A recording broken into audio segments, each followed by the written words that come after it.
Welcome to the special edition of the B. Andrews Radio Show, coming to you from Central Wisconsin. It's a special edition because this show is being recorded on Saturday, September 23rd, but you're going to hear it on Tuesday, September 26th. So this is a special edition kind of show that we're doing. I am one of your co-hosts coming to you from Central Wisconsin. I am a member of the B. Andrews Band. My name is Eric, and the other co-host and other member of the B. Andrews Band sitting across the room doing his flawless engineering duties is John. Say hi, John. Hi. So my engineering duties are flawless, but not my execution of them.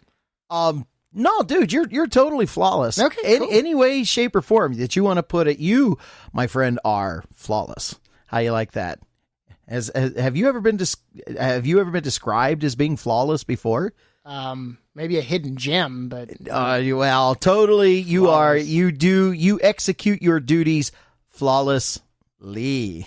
Okay, there you go. Great adverb. Adverb of the day, flawlessly. Yes, just add ly. Anyway, we are so glad that you are listening to the B. Andrews Radio Show. I normally make some type of comment on the weather, and dude, we are sitting in the studio here in Central Wisconsin. Hancock is the town that we do broadcast from, and I am melting down in your studio. We have got to do something. We've gone last week. If you were listening to our show, we talked about beautiful weather, and we have not even hit 90 degrees in Wisconsin this year. And for the past 3 days, it has been 93, 97. Today was back up to 92 degrees, and all at the end of September. We're almost getting ready to go into October, and we've hit 3 days in the 90s. And here's the funny thing. The average for the state of Wisconsin averages 5 days a year in the 90s. And we're just about getting them all in 1 week. But at the end of September of all the time, not in July, not in August when the dog days are. No. They're coming in September. And the cool thing, if you want to call it cool, I guess, or neat, or puts a neat perspective on it, is that we're still not going to set any records. We only have 5 days that we average, and by tomorrow the temperatures are going to start dropping back down, and so it looks like we still probably won't have any more than 5 days a year that we average over 90 degrees. I realized I called myself a hidden gem. That's weird. Well, did you? I was trying to go for wordplay because you said, I flawless, like flawless. A gem is flawless, gem, right? And that's just weird to call yourself. Would you want to be a hidden Bob? Really? That was an awful pun. Sounds like super conceited, though. I am a hidden gem. Yeah. That's weird. Hello, Gem. Anyway, whatever. Hello, Bob. Whatever. I just felt like I needed to, at the risk of sounding super full of myself, I just felt like I needed to address that I equally felt that was weird. All right. Well, no, I totally understood, and I have never put your ego that high. Great. Wow, we're just going to be tripping all over ourselves tonight. I could see this happening in tonight's show. And one of the things I do want to bring up, and hopefully we won't be tripping over this too much, B. Andrews has a show that will be coming up on October the 21st right here locally in Hancock, Wisconsin. We'll be at the community center on October the 21st, coming up in just a little, is it over a month? I think it's at 1 month right now. Yeah. Today's the 23rd. It'll be the 21st. So it's just under a month. We're going to be doing what we call the Country Jamboree. Yeah. You always got to do that dorky little dance. Yeah. Country Jamboree. Dorky. Yeah, there you go. All right. They can't see you. We do not have a cam or anything in here showing what you're doing. We should just take a video of it and put it on Facebook. Probably ought to do that. And Country Jamboree. Yeah, the Country Jamboree. So anyway, if you want to know and get more details about the Country Jamboree, feel free to do so. The best way to do it, I just released a lot of information on our Facebook page last night. Yeah, it was just last night. Wow, it seems like so long ago. Anyway, we've got the official poster is in. The portraits and the bios of the cast are up on our Facebook page. Be a friend of B. Andrews. Now, there's two different places that you can connect. You can connect with us as a friend, like in a person on Facebook at B. Andrews. That would be first name B-E, last name Andrews, A-N-D-R-E-W-S, B. Andrews. Or connect with us as a band, and we do also have a band page on Facebook, and that would be at B. Andrews, B as in an abbreviated first name, so B. Andrews, A-N-D-R-E-W-S, and that's where a lot of our band stuff goes up there. And if you're anywhere near the central Wisconsin area, we'll be more than happy. We'd love to have you drop in and be a part of the Country Jamboree. It's going to be a lot of fun. Or if you're not, you should just come anyway. Yeah, distance is just, that should not be a limiting factor here. No distance. No, well, wait a minute. I was getting ready to say, we have the Hancock Motel, but I do not recommend it. So there's a really nice motel down in Coloma. That's a city south of us. I can recommend that. That's nice. And over in Watoma, there's some. And down in Watoma, which is the county seat. There's a couple of nice hotels and a motel down there. Or go up north to Stevens Point, which is just 30 miles north of us, and spend the week up, grab your room up there and then drop down. And they can always do tent camping over at the KOA.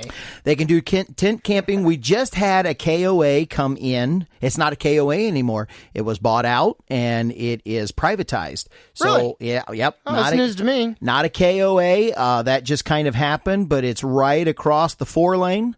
And over across the way, and so what is that, 2.5 miles? So you can bring in your RV or go tent camping over there and then come in on that weekend, see the show. And you know what? If you come in for the entire weekend, the show is on Saturday. Why don't you just stick around and for Sunday and stick around for Sunday and come on into church and meet everybody at the church. They would love to meet you and just be a part of the B. Andrews family and a part of the Hancock Wesleyan Church. That would just be a blast. Yes. It'd be a great weekend.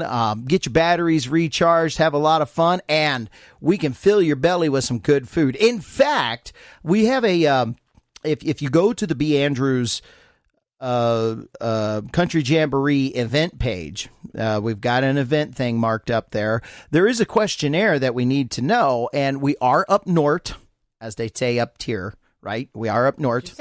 Did you just say up tier? Up tier. Yeah, up tier. They don't say that. Oh, yeah, they do. Oh, yeah. No, they don't. All the Packers. No, well, they say that all the time. Oh, yeah, love the Packers, gosh. Vince Lombardi and Du Bois. Back into glory years. Into glory years. Although the past 20 years have been pretty glory years. They've won it a couple of times, Oh. Hey there. You know what I'm saying? Anyway, We do like talking about the Packers, though. Oh, God, the Packers. Yeah. So anyway, right now, since football season has started, we're hearing an awful lot about the Packers. Who day? Who? Exactly. I don't know. Anyway, so come on up and enjoy it. But if you go to that page, there is a poll that's on there right now. Being that we are up north, the folks up here, cornbread isn't something that's too common, and so our head chef, concerning the Country Jamboree meal that's going on that night. We're going to have a great meal. It's a dinner theater, Country Jamboree is, just like our radio dinner theater that we do just after Valentine's Day. And by the way, I want you to think about coming up for that too. I believe we already know that's going to be on February 17th. So 2018. So that is a great night. if you like radio and radio themes and old radio shows out of the 30s and 40s, that's what we emulate on that night. But this is Country Jamboree. Let's talk about Country Jamboree.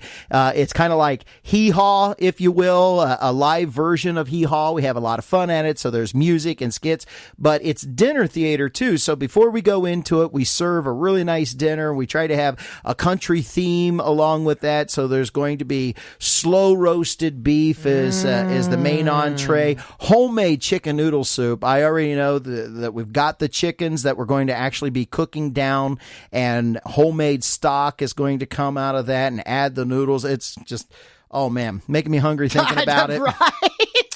I do know that there's going to be cheesy potatoes, but I don't know if they're going to be funeral potatoes. But I think cheesy potatoes are going to be with that. You got to be up here to know what funeral potatoes are. Inside joke. Inside joke. But cheesy potatoes are going to be with that. Green beans, Southern style green beans, where you cook the bacon down in them and that kind of stuff. There's another way to make green beans? No, not really. Oh, okay. And so I was just checking. Yeah, so that's all going to be a part of it. Homemade, and actually on the page I put handmade, and our head cook kind of got after me about that. She said, I said homemade, and I said yes, but don't you have to make every one of those dinner rolls by hand? Because I've watched her do it. She does that squeezy thing where she pinches It's called pinches it off, right? And she absolutely folds it by hand. What are you saying over there, young man? She pinches the loaf. she separates. You said that. Yeah, so she makes this.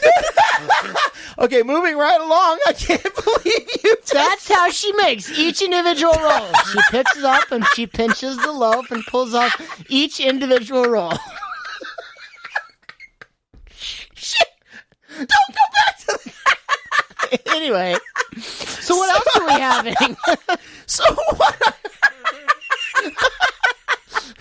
what I want to know is, if you're coming to the Jamboree, how do you feel about cornbread? Okay, for those of you who might need an interpreter, he wants to know how you'd feel about cornbread. And that's because cornbread, if you're down in the South, tends not to have any sugar in it. But northern cornbread, this is what he was building to this whole time. Northern cornbread. I wasn't pinching any loaves. It's would be more like what you'd call corn cake. It's made with sugar in it. So he wants to know if we have corn cake, cornbread, if that's something that you guys would like. And that's what the questionnaire on Facebook is about. Absolutely. I'm trying to get my bearings over here. I can't believe you went there. Anyway, so go on to our Facebook page and be a part. He's doing hand signals. That's totally not fair. You can't see him. Anyway, and be a part of the questionnaire and let us know how you feel. How you feel about cornbread and in the Country Jamboree. And pinching loaves. Oh, man. All right. We do have a subject that we want to talk about today, and I'm kind of glad we're laughing now. The subject is really not much of a laughing matter. It's kind of sad. Something happened earlier this year on July 9th, and I heard about it. You may have heard about it. It came across the news, and it was very, very disturbing that there was a man who was on a cane. He was disabled. He walked into water in Florida, into a pond. I think they call it a retention pond. And he did, and some kids, 14 to 16-year-old kids were there. They watched him do it. And as they were watching him do it, one of them pulls out their smartphone, begins filming it, and the man starts screaming for help as he goes walking in, and they literally film the man dying, drowning.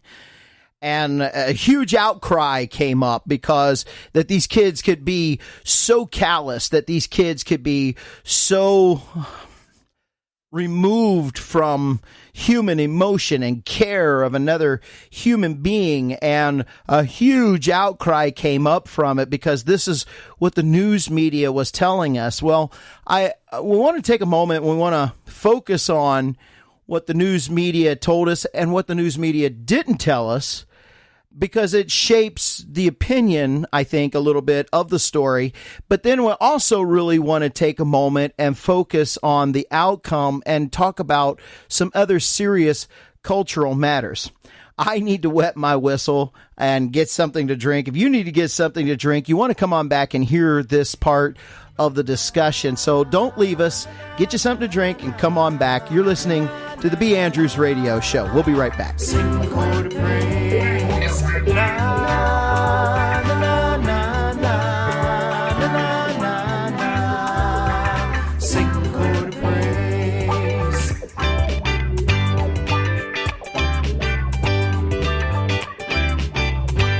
Well, there's a guy I know, so let's call him Joe, 'cause he's a real good friend. He wants to start a fight when things aren't right in this world that we're living in. So it says to him, Joe, I know that you know that fighting never pays. So instead of a fight when things aren't right, why don't you start with a chord of praise?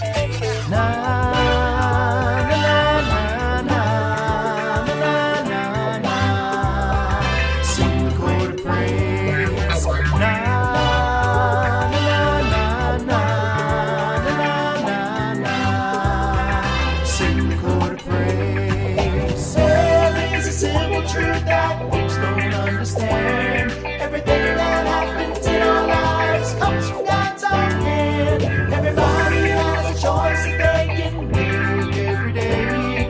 You can choose to ignore what comes from God or sing the chord of praise.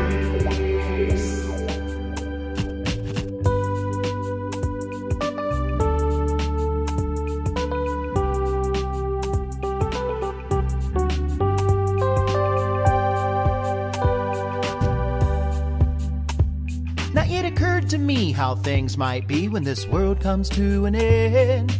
It won't be long till we're all gone and standing up in heaven, and then we'll have no fear when we get there, 'cause with the angels we will raise to my Lord a song that starts with this chord, a song that starts with the chord of praise.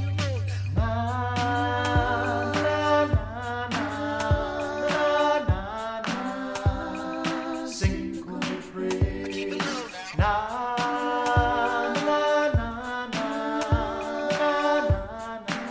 And we're back. Welcome back. Welcome back to the same old place we used to laugh about. Yeah. Oh, anyway, moving right along. Names and the faces. Names, yeah, have all been. I forget. Welcome back, Kata. I wasn't born in the 70s. Welcome back, Kata. Anyway. So anyway, back to our story at hand, or what we really want to get to today and kind of bring it out there to the forefront, is this news story that we were told. I've heard it, and of course, it happened down in Florida. I believe Cocoa, Florida is the name of the town that it actually happened in, according to news sources down there. And we actually checked out several web sources to make sure that we got our information right. We read one news source that told us it happened on June 9th. We read another news source that told us that it happened on July 9th, and had to check that with 2 or 3 other sources to come to find out that the gentleman who was deceased, his last name was Dunn, actually was reported missing on the 12th. But the actual event happened on the 9th. And so we're way up here in Wisconsin, and we only get these little snippets that are news media, radio that I listen to. So I catch my news is pretty much top of the hour when I'm in a vehicle catching the radio when it goes on. And what we heard is about these teens that laughed when a man drowned, and the video was posted on YouTube. That's as good as we got. And of course you go, wow, what is our culture coming to that kids can film a guy walking, a guy swimming in a lake, and he drowns, and we're told that they're just laughing and making fun of him. Well, after reading 4 or 5 places of what really happened in the transcription of what happened, finally the one police detective from Cocoa Beach, the not Cocoa Beach, Cocoa, Florida, there's two different places, released a statement on what happened, and this is the police's statement on it. And the story has actually a little bit different twist to it than what news medias were releasing. And it really wouldn't have taken a whole lot more to give you these little details. And so I don't know why they didn't, except that it doesn't, removing these details emotionally charges the issue. Yeah, they haven't removed the details, but it's definitely not anything that anybody's focusing on. Like, no, it's not. So here's what we found out. The guy actually had an argument with his mother and with his girlfriend. Or was it mother? Fiance. And walked, it was on a cane, and so somewhat disabled and not having complete control of all of his faculties. We don't know why. Didn't find out what his physical disabilities was, but anyway, and he directly walks across the way. This retention pond is not very far from the place where he lives, and literally walks into the water. While he's doing that, there is a group of 5, and they range from 14 to 16 in age. 4 or 5. And they have been smoking pot. Come to find out that these teenagers have been smoking pot. And as he walks past them, one of them says to him, "Man, I wouldn't go in there. What are you doing?" Yep. They were telling him not to go in. And I wouldn't go in there because nobody's going to come in after you. And my guess is, with our experience with Florida, those retention ponds have gators in them. Yeah, they do. And I went fishing earlier this year at a retention pond in Florida, and there was a gator bigger than I was in that pond. Yeah, he was somewhere between 6 and 8 foot long. He came over to see what I caught. I caught a fish in there, and he was very interested in what I caught, and I got out of there. Yeah, yeah. So anyway, that's what he did, and after they warned him not to go in, and they're under the influence, so we can only imagine they're partially to fully stoned, then they film.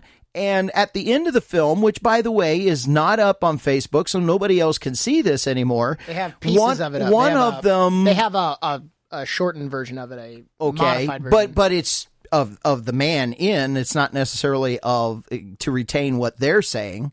Yeah. And at the very end of it, the police chief said that they did show remorse. It's just that under the influence, they didn't realize what they were watching. And finally, one of them came to the realization, man, I think he just died. Yeah, they said that all but one of the kids showed remorse when questioned about it afterwards. So now that totally changes it. That's not what we caught up here on the news. What we got was teens laugh and mock man while he's drowning. That's exactly what we heard. I don't know what you might have heard back in the summer, but it went out there on the news. It went kind of national. Now, I don't want to take the time to focus on what the news media did or didn't do, but I will stop and say that at least it fueled the charge with what I'm about ready to talk about. And this is where I want the conversation to kind of go and for us to kind of think about here for a minute. So you remove some of those key elements in there for us to think and to talk about. The idea that they did tell the guy, hey, don't go in there. What are you doing? The idea that they're not cognitively all together because they're smoking pot. Okay. Which is an issue on and of itself. And then which pot causes people to laugh at things that aren't really laughable. That's just one of the things that happen. And then soberingly, after he doesn't come up, all of a sudden it dawns on at least one of them what happened. Okay. So you put all that together. It's a terrible thing. Yeah. This is horrible. Well, see, a man lost his life. Yeah. Either way, it doesn't change he went in there and drowned, and they still didn't do anything. High or not, they still didn't do anything. So I mean, there is still in question. But so you remove some of that he willingly walked into the water and he's disabled. That they did say, man, don't go in there, So they did verbally warn him, take that away. So, they met some responsibility to that end. That they're stoned. Do you really want these stoned kids going in the water after him? Okay. That they're impaired in their thinking, that literally after the man doesn't come up, boom, it finally hits them what they see.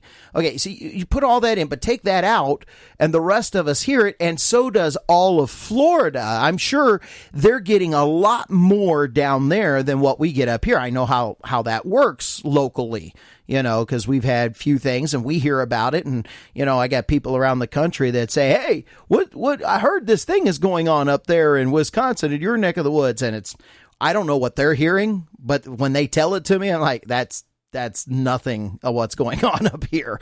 So, that emotionally charges the situation, so much so that there is a petition, at least it started 2 months ago, for what we could find. It's called a duty to rescue law, or duty to act. Which one was it? That one was referred to as, in that private post, was referred to as a duty to rescue law. So whether that's the official name of it or just what that one blogger posted to call it. So they're trying to, somebody is petitioning, circulating a petition around the state based on the emotionalism of what happened in Florida to get a duty to rescue law. And now I'm getting to the crux of the whole thing. So it's emotionally charged. And what is an individual's responsibility to rescue somebody whose life is in peril?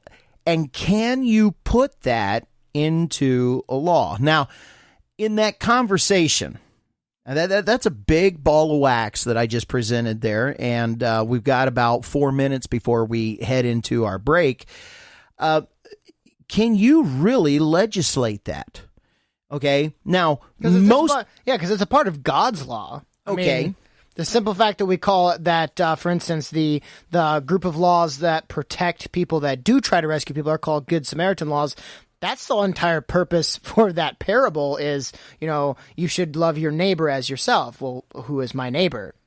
Well, let me tell you a story. Once there was a man walking along the road. Funny that they would use the Good Samaritan as in our laws in order to characterize a law. When Jesus said, you should love your neighbor as yourself. Well, I would want someone to come save me if I was drowning. So that's in God's law. But what you're asking is how do we as the government say that this is your duty to act?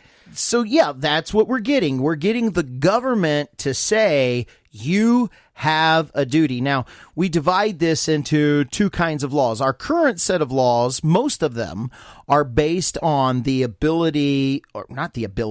are based on what you commit. And we call it laws of commission. In other words, somebody commits murder, somebody commits a felony, somebody commits larceny, somebody commits arson, somebody commits rape. These things are laws. And so by your acts, what you did, we get the proof. We say it was you, and there's a penalty for what you did. This law, the only way to describe it is this law is based upon what you did not do, what you omitted, or a law of omission. And how do you make a law for that? So to be honest with you, currently, as we were doing our research for this particular show, there is no state that has a law on the books that covers laws of omission. They're just next to impossible to say. How do you know that somebody just in their heart goes, I do not want to help you? Because that's what this is. This is knowing somebody's heart and mind. Well, that's because, for instance, murder. Okay, so that guy killed that guy.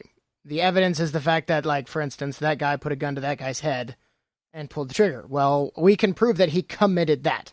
That is that's indisputable, right? But at what point in time? Well, if you got all the evidence, you have and that's the threshold. You can do it. So the question becomes: so when are you guilty of not doing something? And how do you prove that? That guy was drowning. You didn't help him. Yes, but I can't swim. Yes, but you didn't help him.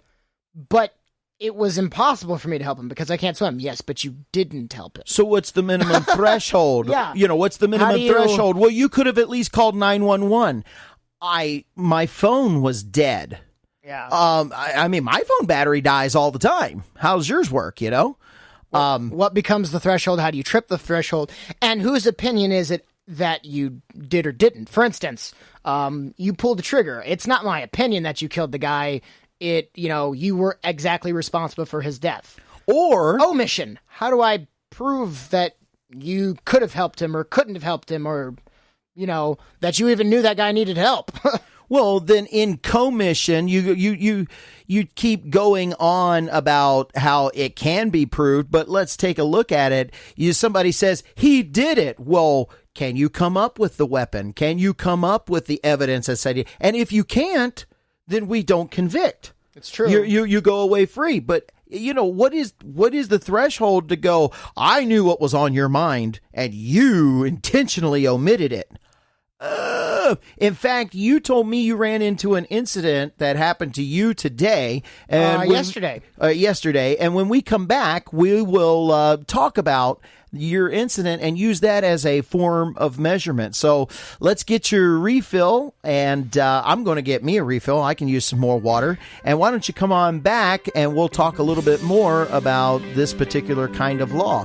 You're listening to the B. Andrews Radio Show.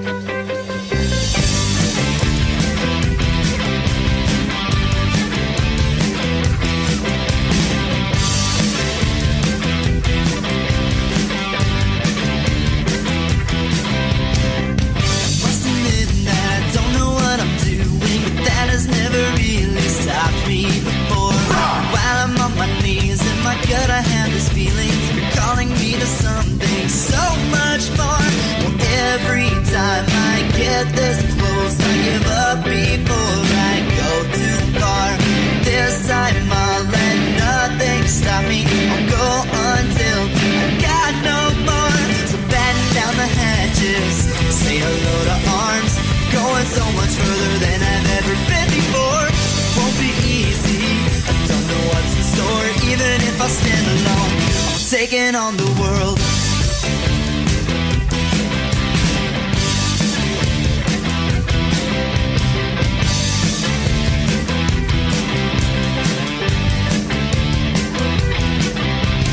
When it comes to this, Lord, I'm something of an expert. I've been on my knees 100 times before. Welcome back to the B. Andrews Radio Show. We're talking about this issue based on an incident that happened down in Florida. Kids that watched a man and filmed him drowning, and the possibility of Florida putting together what they call a duty to act law, which is next to impossible. So you had mentioned a situation that just happened to you just yesterday. Go ahead and explain to us what happened. So I was helping a man in a barn, right? He needed an extra hand. I could use some extra work. So he raised rabbits. And so I was out there shoveling rabbit poo. Lots of fun.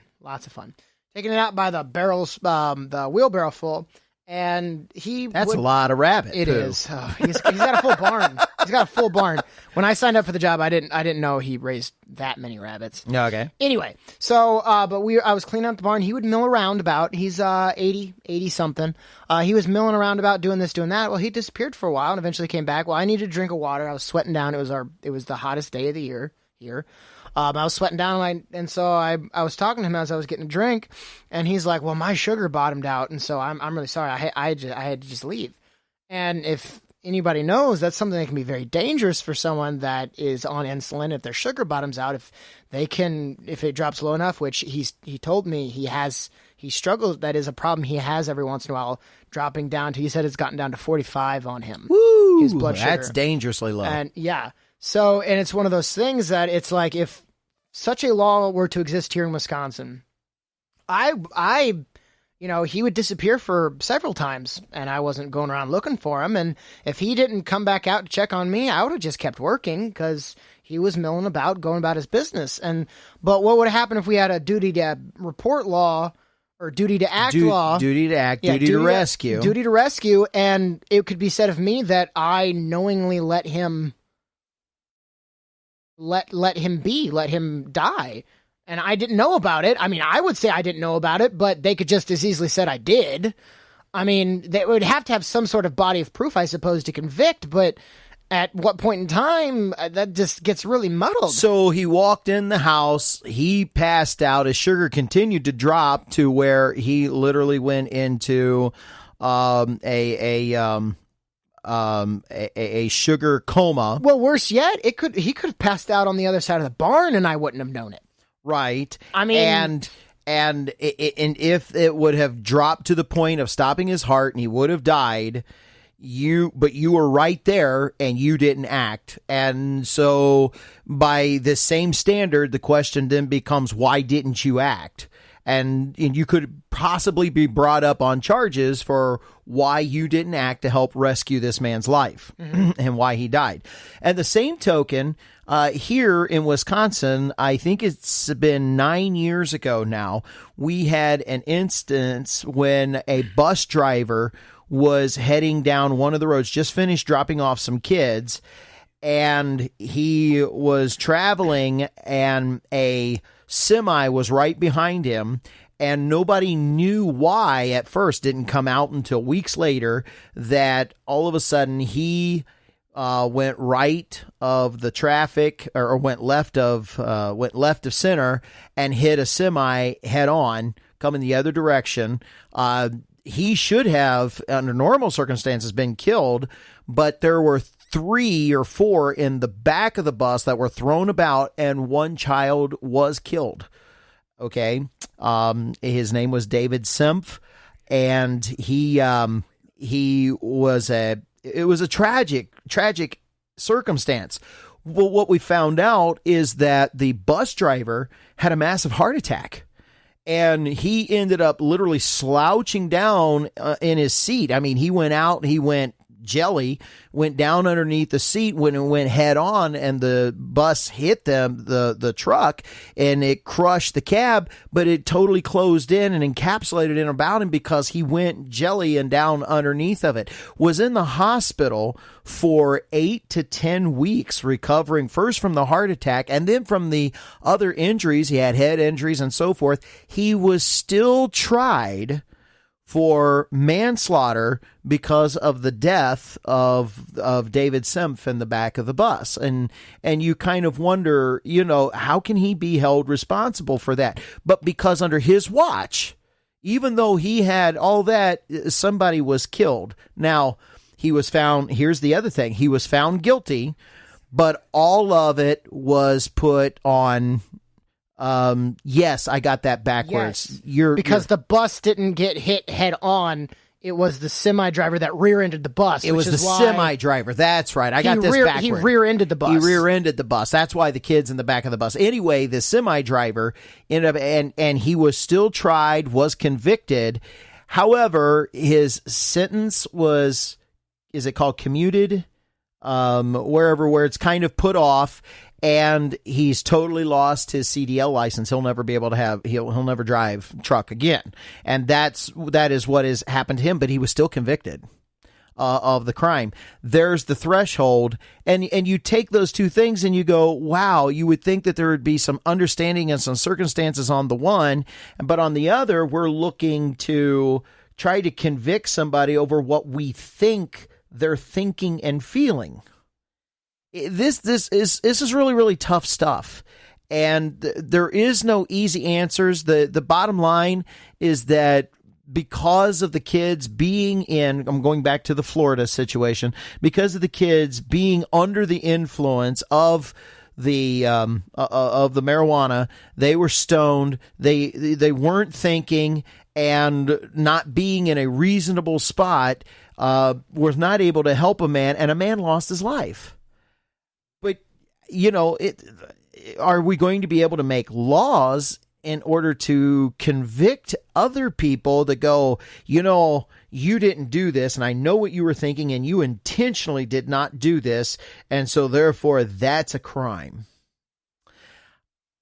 This is tough stuff, and there's not necessarily any easy answers, but I want to segue into something that's harsh, and let me lighten your load, your heart just a little bit, and let's talk about some good news, something that is in the same vein, totally opposite that happened. So, we're here ready for a little good news. Good news. Good news. Yeah, we got to write that jingle, man. Yeah, we do. Because what I just sang was really lame. Anyway, take it away, John. Give us some good news. Okay, so we've been hearing some bad stuff about kids, obviously. So how about some good stuff, right?